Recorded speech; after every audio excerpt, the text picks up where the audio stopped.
Nous allons maintenant accueillir le docteur Delotte, qui a profité du soleil belge pour avoir de belles couleurs. D'abord, un tout grand merci à l'association, à Annie, Nathalie et Denis, bien entendu, de m'avoir fait l'honneur de venir chez vous, ici à Paris. Alors, bon, je vais m'éloigner un peu du cadre juridique, je crois qu'on en a beaucoup parlé, et en plus, médecin, je ne m'y connais pas tellement, mais je sais comment respecter la loi. Donc je pense que tous ceux qui sont ici souhaitent mourir sans trop souffrir, en tout cas c'est mon cas, et dans la dignité. Alors la médecine actuelle permet dans la plupart des cas de respecter ce vœu. Malheureusement, les législations des différents pays ne nous permettent pas toujours. Selon le pays dans lequel nous nous trouvons, nous pouvons envisager différentes trajectoires quand nous sentons que la fin approche, quand la souffrance ne peut plus être correctement apaisée. Je pense que cette réflexion est très importante pour les patients, pour les malades, mais aussi pour les accompagnants, qui souvent, vous avez sans doute tous vécu ce genre d'expérience, restent au chevet de ceux et celles qu'ils aiment et qui sont gravement malades. Ils restent au chevet parfois pendant des semaines, des mois ou même plus. Et j'ai constaté, depuis les quelques années où je pratique des euthanasies, ce sera d'ailleurs bientôt terminé, la façon dont nous quittons ce monde peut évidemment aggraver ou atténuer pour les proches le traumatisme du décès. Ça me paraît très important et l'expérience que j'ai me le montre encore récemment après une euthanasie faite la semaine passée. Et je me suis beaucoup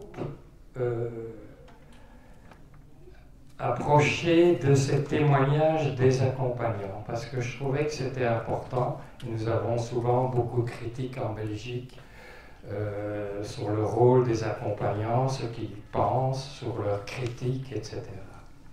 Et alors j'ai repris 3 témoignages très récents de personnes que nous avons euthanasiées à Bruxelles, et je garde ces témoignages parce que ça m'impressionne toujours et ça me rassure.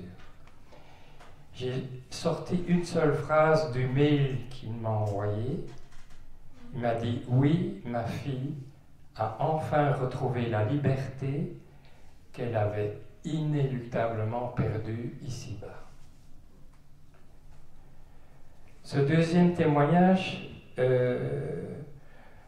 c'est le fils d'un commissaire de police et qui va montrer combien est importante la façon dont va se dérouler la fin de vie, les dernières semaines, les derniers mois avant l'euthanasie. Donc, nous avons procédé à l'euthanasie de ce commissaire de police et j'avais demandé, je le demande chaque fois que les familles, les proches m'écrivent, m'envoient un mail sur ce qu'ils trouvent bien ou pas bien, sur les critiques qu'ils ont à faire, sur d'autres façons de pratiquer en Belgique. Le fils de ce commissaire, plusieurs mois après, m'a écrit ceci. Donc il parle de son papa, il me dit: quand mon papa m'a fait part de son choix de partir à Bruxelles, j'ai accepté, ce qui n'est pas toujours le cas. Le contraire de ma part aurait été égoïste. Je savais qu'il choisissait en toute connaissance de cause, car même si la maladie le rongeait peu à peu, ses facultés mentales étaient restées intactes. Mon père, commissaire de police, était un homme dont l'action a toujours été le moteur essentiel de sa vie. Le fait de se retrouver privé de ses capacités était pour lui insupportable. Pour nous aussi, son entourage familial, et sans doute encore beaucoup plus pour lui. Alors le fils m'écrit ceci: « Je reconnais que d'apprendre des semaines à l'avance le jour exact de ce décès programmé m'est resté comme une épreuve très dérangeante et difficile à admettre. » Il continue: « Mais savoir qu'il lui était possible de pouvoir terminer son existence en conservant sa dignité intacte m'a beaucoup aidé à surmonter cette épreuve. » Il continue. Donc ils arrivent à Bruxelles, je vois toujours les patients qui vont être euthanasiés, je les vois la veille. Je parle avec eux et bon, je réponds à leurs questions qui sont très nombreuses. Après l'euthanasie, donc il retourne en France. Il me dit ceci: « Une fois le jour J passé, je me suis remonté le moral en me disant que j'étais finalement chanceux d'avoir eu l'occasion de pouvoir discuter à cœur ouvert avec mon papa et solder tous les différends et sources de conflits que nous avions eus par le passé, ce qui est tout à fait contraire aux autres personnes qui perdent un être cher brutalement sans avoir pu se réconcilier avant. » Il continue: « Cela m'a épargné de devoir vivre avec le poids des remords et des regrets.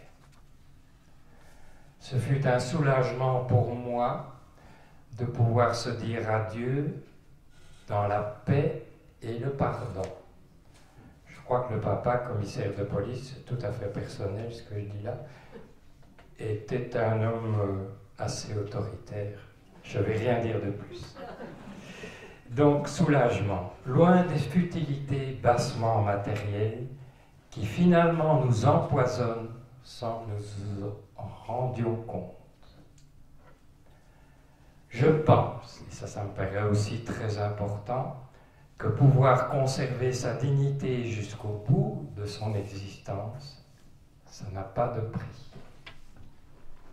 Laisser une image non dégradante pour ses proches, mais vraiment importante, toujours son fils. Que seuls les souvenirs positifs subsistent, je trouve que c'est mieux ainsi. J'ai pu constater que toutes les garanties sont prises pour que le choix soit fait en pleine conscience, et à de multiples reprises pour s'assurer que mon papa n'avait pas changé d'avis, jusqu'au jour même. Ce que nous faisons d'ailleurs 30 secondes avant d'injecter ce barbiturique, nous demandons toujours au patient s'il n'a pas changé d'avis. Il termine, ça c'est pour vous, en espérant que la France suive le modèle de la Belgique en la matière. Il ne parle pas de la Suisse. Mais bon. Alors, c'est le dernier témoignage qui m'a beaucoup touché d'une personne c'est une Belge cette fois-ci, parce que quand même mon épouse me dit tout le temps, je vais m'occuper des Belges d'abord. Donc j'ai pris pour habitude de recevoir le patient et les proches. Ça me paraît de plus en plus important, c'est de recevoir l'entourage, les enfants s'il y a des enfants, l'époux, l'épouse, pour dialoguer, même s'ils sont tout à fait opposés à l'euthanasie, ce qui arrive. Et aussi, ça c'est plus juridique, pour éviter des plaintes, parce qu'évidemment, il y a des familles, des infirmiers, des infirmières qui déposent plainte contre les médecins. Et c'est encore en cours pour le moment. Donc pour me rassurer, j'ai déjà un certain âge, j'ai pas envie de terminer ma vie d'abord au tribunal et puis en prison. J'ai beaucoup travaillé dans les prisons, mais maintenant ça suffit. Alors, une dame belge, 91 ans, a été euthanasiée lundi. Et avant l'euthanasie, donc les enfants que j'avais rencontrés m'ont déjà envoyé un mot en disant « Merci pour ce que vous faites, merci pour les bonnes ondes que vous envoyez. » Elle me traite de passeur. On comprend ça comme on veut, sans qui son rêve ultime n'aurait probablement pas pu se réaliser. Mourir dans la dignité, quel beau cadeau nous nous préparons en famille. Très souvent, d'ailleurs, les jours qui précèdent une euthanasie, il y a des grandes réunions de famille avec des repas, boissons, champagne, etc. On nous demande parfois de participer. Je ne vous donne pas ma réponse personnelle. Alors, cette famille belge arrive à l'hôpital et la patiente, s'installe. C'est très bien aménagé, l'hôpital où je travaille, je ne donnerai pas le nom parce que je veux à tout prix ne pas faire de publicité. Il y a la chambre, il y a un salon, il y a plusieurs pièces. Et pendant ce temps-là, les médecins, le professeur qui travaille avec moi, nous préparons le dossier qui est déjà, on ne peut pas entrer dans les détails de la loi belge, sauf si on me le demande et qu'on a le temps. Au moment où je commence à remplir les documents avec le professeur qui travaille avec moi, un des fils vient me trouver dans le bureau des infirmières en me disant « Est-ce que vous ne voulez pas venir prendre une photo dans la chambre de notre maman ?» Je peux vous dire, ça fait plus de 10 ans que je fais ça, c'est la première fois qu'on me demande de devenir photographe. Le professeur, qui a beaucoup d'humour, me dit « Bon, tu es maintenant photographe en plus, tu vas augmenter tes honoraires. » Je ne vais pas parler prix, ça je laisse aux Suisses. Donc ce que j'ai fait, je ne peux malheureusement pas vous montrer la photo pour des raisons de confidentialité. Nathalie la connaît, mais bon, je respecte et je ne veux pas qu'on reconnaisse la personne qui nous a quittés il y a quelques jours. Mais ça m'a beaucoup impressionné. Et la photo est très belle, pas parce que c'est moi qui l'ai prise, évidemment. Je l'ai prise avec mon portable, mais derrière, il y a un très beau décor. Je ne fais pas de publicité. Et après ça, le soir même de l'euthanasie, j'étais rentré chez moi. Bon, après une euthanasie, je ne suis pas toujours en pleine forme. J'ai heureusement une épouse qui m'écoute. Je dis sans doute chaque fois les mêmes choses, je me répète. C'est l'âge aussi, etc. Et il m'envoie un mot, un tout grand merci docteur pour votre accompagnement. Et bon, ça c'est très bien, c'est gentil pour moi. Et un des enfants ajoute merci également à l'équipe soignante pour sa douceur et sa discrétion. Maman est partie sereinement comme elle le désirait. Ce fut un vécu particulier, mais tellement rempli d'émotions, de tendresse et d'amour. Je peux vous dire que quand je lis ce genre de choses, excusez-moi, j'ai des larmes aux yeux. La photo est là, mais je ne vous la montre pas. Là. J'ai encore le temps? Encore 2 minutes. 2 minutes. Un mot de Denis et ensuite la salle. Alors, j'enclenche mon chrono là. Donc c'est vrai qu'il faut une loi. Je crois qu'on en a déjà parlé. Il faut une loi. Avant la loi de 2002, interrompre la vie par un médecin, même si le patient le demandait, c'était assimilé à un meurtre, avec préméditation, donc un assassinat. Vous savez ça mieux que moi. Depuis que nous avons une loi, donc en mai 2002, nous sommes rassurés. La loi, et c'est ça que ce sont des questions qui reviennent souvent de la part des Français, des opposants surtout, est-ce qu'une loi est nécessaire? Oui, parce que la loi protège le médecin et le patient. Je vais commencer par parler des médecins. C'est que nous savons exactement ce que nous pouvons faire et ce que nous ne pouvons pas faire. ça nous rassure. Il y a des conditions de base, il me reste que maintenant 1 minute 30, que nous respectons, parce que parfois, il y a des médecins encore maintenant qui me téléphonent en disant j'ai pratiqué une euthanasie avec un produit, je ne vais pas vous donner le nom, et ça s'est très mal passé. Donc maintenant, la loi belge qui dépénalise l'euthanasie, que personne n'est obligé de suivre évidemment, nous donne toute une série de directives. Nous savons très bien ce que nous pouvons faire et ne pas faire.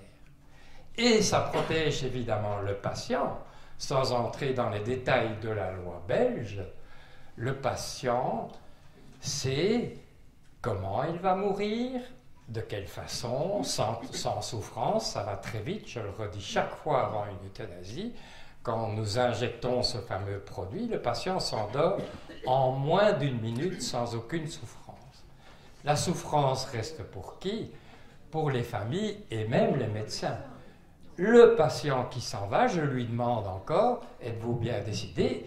Il me répond, quasi tous, vous auriez déjà dû le faire il y a 3 mois. Ils partent en souriant. Je ne pourrais assez le répéter. Après, c'est pas facile.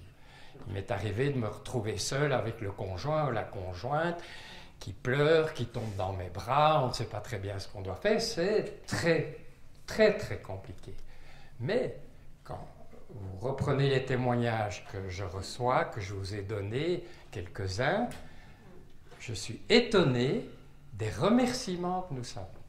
Ça me rassure, si je peux encore.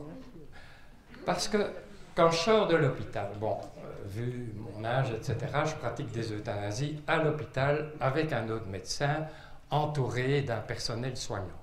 Donc au niveau technique, ce qui est quand même important, ça se passe convenablement. Les médecins ont besoin des infirmières. Il nous est arrivé un cas très compliqué où on n'avait aucune voie d'entrée. On a dû descendre la personne en salle d'opération. À domicile, c'est impossible. Ou vous dites à la famille, ça ne va pas, on reviendra demain, ou mettez-lui un oreiller sur la tête. Je l'ai déjà entendu. Hein. Je n'invente pas. Donc, je pense que la façon dont nous pratiquons n'est pas si facile. Je vais arrêter parce que je crois que le temps est passé. J'aurais tellement d'autres choses à dire. Je termine par une phrase qui m'a beaucoup interpellé. J'ai très souvent dit au revoir à mes patients qui partaient. Mais je sais qu'un jour, c'est moi qui vais dire au revoir à ceux qui restent. Merci de m'avoir écouté. Merci à vous. Vous parliez de derniers soins. En France, on parle de tuer un malade. Un médecin ne peut pas tuer un malade. Est-ce que vous pouvez tout de suite la prononcer, juste ces 3 mots? Le dernier soin. Merci. Dernier soin, je l'ai prononcé. Il y a une question. Oui, je peux encore ajouter quelque chose. C'est vrai que les Français n'aiment pas que nous utilisions le mot euthanasie. Ça choque encore beaucoup de personnes. Je crois que tu es d'accord, Nathalie. Et on me l'a d'ailleurs reproché quand je faisais des exposés en France que j'avais l'air d'utiliser ce mot quand on parlait de la pluie et du beau temps. Bon, je pense qu'il faut appeler les choses par leur nom. Il y a évidemment une confusion, un mélange avec ce qui s'est passé pendant la dernière guerre et toutes sortes d'autres choses. Mais bon, on peut dire, s'il suffisait de changer de mot pour avoir une loi, ben, c'est très facile, interruption volontaire de vie, et tout le monde est content. Voilà. Oui, il y a une question de personnes qui sont en visioconférence au sujet des malades atteints de maladie d'Alzheimer, qui en Belgique encore, semble-t-il, ne peuvent pas bénéficier de ce dernier soin s'ils ne savent plus où ils sont. Alors, est-ce que vous avez des cas de malades atteints de cette maladie qui viennent avant justement d'avoir atteint ce stade? Je crois que là, les Suisses et les Belges sont d'accord. Oui, c'est très compliqué. Donc la loi belge exige, si je me trompe, tu me le diras, Nathalie. Donc malheureusement, la maladie d'Alzheimer progresse, nous vieillissons, il y a de plus en plus de patients qui sont atteints de cette terrible maladie. La médecine nous permet de faire le diagnostic assez rapidement avec la protéine tau, etc. Donc, un patient qui est diagnostiqué Alzheimer, pour résumer très brièvement, la maladie d'Alzheimer évolue en 3 stades. Le premier stade où, par exemple, une patiente me disait « Je suis dans le métro à Paris, je ne sais plus où je suis ». Et puis après, elle redevient tout à fait normale, comme vous et moi, j'espère. Et puis il y a le deuxième stade où les périodes de déconnexion sont beaucoup plus fréquentes, et le troisième stade où vous êtes complètement dans un autre monde. Alors si on veut respecter la loi belge telle qu'elle est formulée actuellement, nous devons donc euthanasier un patient qui a eu des périodes d'absence, qui a été certifié Alzheimer positif, la médecine le permet, et qui a rencontré un psychiatre qui dit que monsieur un tel ou madame a encore ses facultés intellectuelles. Je l'ai fait 2-3 fois et je peux vous dire que c'est vraiment pas facile. Je me souviens d'une personne accompagnée de son mari qui est arrivée à Bruxelles, qui a logé dans un hôtel près de la gare et que je trouvais en pleine forme. Et son mari, évidemment, ne comprenait pas que son épouse, qui dirigeait encore des associations, etc., qui avait une vie très active, demande l'euthanasie. J'ai jamais oublié ça. Cette personne a été euthanasiée. Et j'ai malheureusement un médecin belge qui s'est adressé à moi, en plus il est neurologue, pour pouvoir bénéficier du... Donc on doit... Moi je ne peux pas pousser les gens à mourir, évidemment, ce n'est pas du tout mon rôle. Mais on doit en même temps leur dire, si vous attendez la 2e et la 3e phase, ce ne sera plus possible. Il y a un projet de loi, monsieur, je ne vais pas donner son nom, on voudrait un peu faire évoluer la loi, mais c'est très compliqué. Donc ça doit être fait au début de la maladie, quand le patient a ses capacités intellectuelles. Et ce n'est pas très facile. Nous préparons le produit dans une pièce à côté et le patient l'avale. Donc là, l'euthanasie sera plus longue puisque ça passe par les voies digestives. Comme vous l'avez très bien dit, quand c'est une injection, ça va très vite et parfois les familles nous le reprochent que ça va trop vite. Mais le pourcentage de patients qui demandent une euthanasie par voie orale, donc en avalant le produit, est, d'après mon expérience, très infime. Je l'ai fait 2 fois et j'ai un souvenir d'une personne très jeune, oui, qui avait fait une chute de cheval, malheureusement elle était paralysée, et donc elle avait demandé d'avaler elle-même le produit. Pourquoi? Elle a dit: je ne veux pas faire assumer cette responsabilité aux médecins. Et juste avant, pendant que nous préparions le produit dans la cuisine de cet appartement, elle s'est retirée, elle pouvait encore un peu se déplacer. Elle est revenue, elle s'est allongée sur son lit, elle s'était mis une couronne de fleurs autour de sa tête. Rien que d'y penser, je passe le... C'était une de mes amies et elle est restée 28 ans vivante pour pouvoir élever son fils. Avec des douleurs, avec des traitements, avec de la morphine, etc. Puis il y a eu un jour où elle n'en pouvait plus et son fils était devenu grand. Voilà. Merci Yves. Et merci à Paul qui devait être là aussi ce jour-là. Une dernière question avant que ce soit la conclusion et que vous puissiez peut-être faire dédicacer votre livre par Yves. Voilà. Oui, je voudrais d'abord vous remercier de votre intervention. Je trouve que vous êtes un grand humaniste et c'était très émouvant vos témoignages.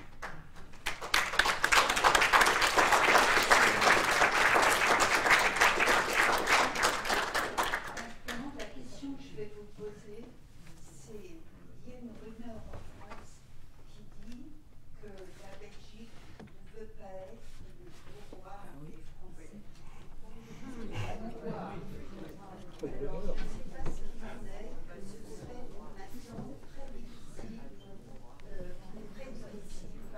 pas Oui, on entendu la n'entend fin pas. de ce qu'elle disait. C'est très difficile pour les Français. Oui, donc on aura la vidéo. J'ai compris le sens. D'abord, merci de ce que vous avez dit avant la question. Oui, c'est vrai. Et je pense que Nathalie pourra nous le confirmer. Je peux vous certifier que nous avons presque chaque jour des demandes d'ouverture de dossiers de patients français. C'est terrible. On n'en peut plus. Et c'est de là qu'est venue cette phrase « Nous ne voulons pas devenir le mouroir des Français ». Je répète souvent, je n'ai jamais au cours de ma carrière entendu de Belges qui voulaient aller mourir en France. On aime bien aller en France, c'est un très beau pays, moins bien que la Suisse évidemment. Mais bon, donc voilà, c'est vrai, et je pense que tu peux me le confirmer, à Bruxelles, la majorité des hôpitaux ferment la porte aux patients étrangers. Tu veux ajouter? Voilà, oui, je vais conclure la journée et juste effectivement confirmer ce qu'Yves Delorme vient de dire. Certains hôpitaux à Bruxelles qui acceptaient les étrangers ne le font plus et ont fermé leurs consultations.